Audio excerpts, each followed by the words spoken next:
Lagos, before the British arrived, was a bustling coastal town ruled by the Oba of Lagos.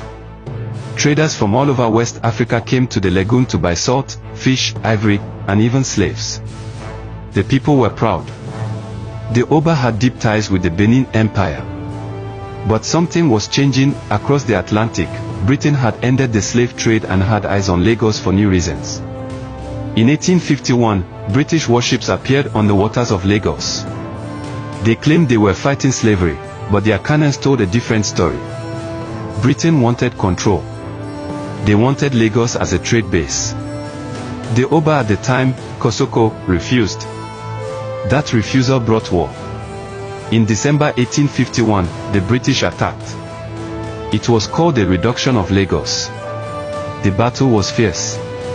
Kosoko's men fought with Dane guns and bravery. But British cannons tore through buildings. Smoke filled the air. After days of fighting, Kosoko fled, and a new Oba was installed, Oba Akitoy. Oba Akitoy had once ruled before Kosoko. Now, with British help, he returned to the throne. But there was a price.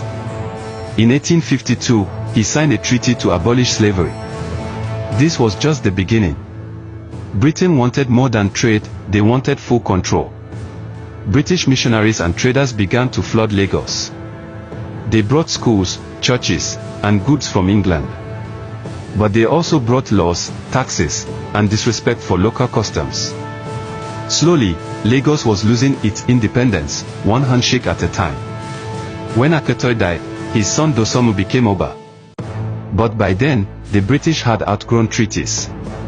In 1861, Governor Henry McCallum gave Dosomu an ultimatum: sign Lagos over or face war again.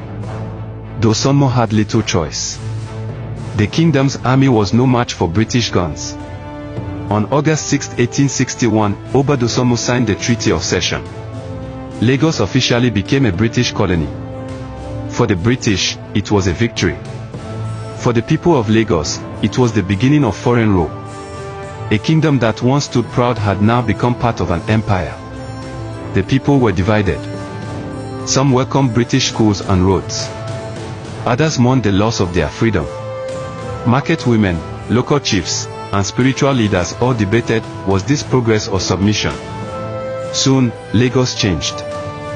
The British built roads, ports, courts. They brought railways and telegraphs. But they also brought racism, inequality, and new taxes. Yoruba customs were mocked. Traditional leaders had power only when the British allowed it. The British conquered